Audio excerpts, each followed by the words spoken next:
بسم اللہ الرحمن الرحیم۔ حضرت حفصہ رضی اللہ تعالیٰ عنہ کے حالات۔ حضرت عائشہ رضی اللہ تعالیٰ عنہ کے بعد حضرت عمر رضی اللہ تعالیٰ عنہ کی صاحبزادی حضرت حفصہ رضی اللہ تعالیٰ عنہ سے نکاح ہوا۔ حضرت حفصہ رضی اللہ تعالیٰ عنہ نبوت سے 5 برس قبل مکہ میں پیدا ہوئی۔ پہلا نکاح مکہ ہی میں خنیس بن حذافہ رضی اللہ تعالیٰ عنہ سے ہوا۔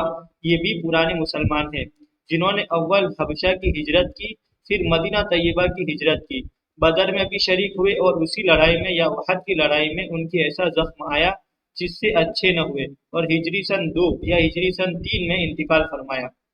حضرت حفصہ رضی اللہ تعالیٰ عنہ بھی اپنے خاوند کے ساتھ ہجرت فرما کر مدینہ طیبہ ہی آ گئی تھی۔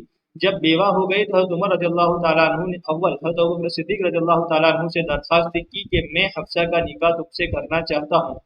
انہوں نے سکوت فرمایا، یعنی چپ رہے۔ اس کے بعد حضرت عثمان رضی اللہ تعالیٰ عنہ کی اہلیہ حضرت صلی اللہ علیہ وسلم کی صاحبزادی حضرت رقیہ رضی اللہ تعالیٰ عنہ کا جب انتقال ہوا تو حضرت عثمان رضی اللہ تعالیٰ عنہ سے ذکر فرمایا۔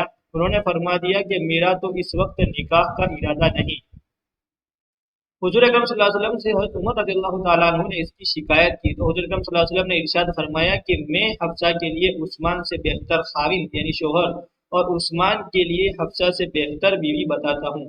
اس کے بعد حضرت حفصہ رضی اللہ تعالیٰ عنہ سے ہجری سن 2 یا ہجری سن 3 میں خود نکاح کیا تو حضرت عثمان رضی اللہ تعالیٰ عنہ کا نکاح اپنی صاحبزادی حضرت ام کلثوم رضی اللہ تعالیٰ عنہ سے کر دیا۔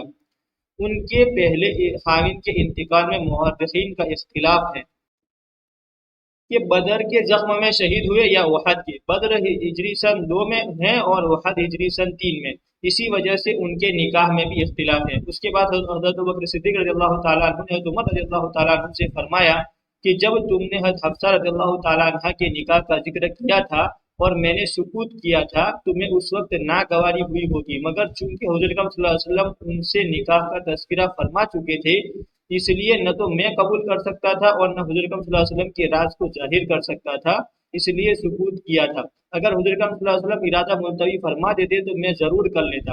حضرت عمر رضی اللہ تعالیٰ عنہ فرماتے ہیں کہ مجھے ابوبکر رضی اللہ تعالیٰ عنہ کے سکوت کا حضرت عثمان رضی اللہ تعالیٰ عنہ کے انکار سے بھی زیادہ رنج تھا۔ حضرت حفصہ رضی اللہ تعالیٰ عنہ بڑی عابدہ زاہدہ تھی، رات کو اکثر جاگتی تھی اور دن میں کثرت سے روزہ رکھا کرتی تھی۔ کسی وجہ سے حضور اکرم صلی اللہ علیہ وسلم نے ان کو ایک طلاق بھی دی تھی، جس کی وجہ سے حضرت عمر رضی اللہ تعالیٰ عنہ کو بہت رنج ہوا اور ہونا بھی چاہیے تھا۔ جبرائیل علیہ السلام تشریف لائے اور عرض کیا کہ اللہ جل شانہ کا ارشاد ہے کہ حفصہ سے رجوع کر لو، یہ بڑی شب بیدار اور کثرت سے روزہ رکھنے والی ہے اور عمر کی خاطر بھی منظور ہے، اس لیے حضور اکرم صلی اللہ علیہ وسلم نے رجوع فرما لیا۔ جمادی الاولیٰ ہجری سن 45 میں، جبکہ ان کی عمر تقریباً 63 برس کی تھی، مدینہ طیبہ میں انتقال فرمایا۔ بعد میں ان کا انتقال ہجری سن 41 میں اور عمر 60 برس کی لکھی ہے۔ ایک اور مختصر واقعہ لکھ رہے ہیں، حضرت زینب بنت خزیمہ رضی اللہ تعالیٰ عنہ کے حالات۔ ان کے بعد حضور اکرم صلی اللہ علیہ وسلم کا نکاح حضرت زینب رضی اللہ تعالیٰ عنہ سے ہوا۔ حضرت زینب خزیمہ کی بیٹی جن کے پہلے نکاح میں اختلاف ہے۔ بعض نے لکھا ہے کہ پہلے عبداللہ ابن جہاز رضی اللہ تعالیٰ عنہ سے نکاح ہوا تھا، جب وہ غزوہ احد میں شہید ہوئے، جن کا قصہ باب 7 کی پہلی حدیث میں گزرا، تو حضور اکرم صلی اللہ علیہ وسلم نے نکاح کیا۔ اور بعض نے لکھا ہے کہ ان کا پہلا نکاح طفیل بن حارث سے ہوا تھا، ان کے طلاق دینے کے بعد ان کے بھائی عبیدہ ابن حارث رضی اللہ تعالیٰ عنہ سے ہوا، جو بدر میں شہید ہوئے۔ اس کے بعد حضور اکرم صلی اللہ علیہ وسلم سے ہجرت کے 31 مہینے بعد رمضان ہجری سن 3 میں ہوا۔ 8 مہینے حضور اکرم صلی اللہ علیہ وسلم کے نکاح میں رہی اور ربیع الاخر ہجری سن 4 میں انتقال فرمایا۔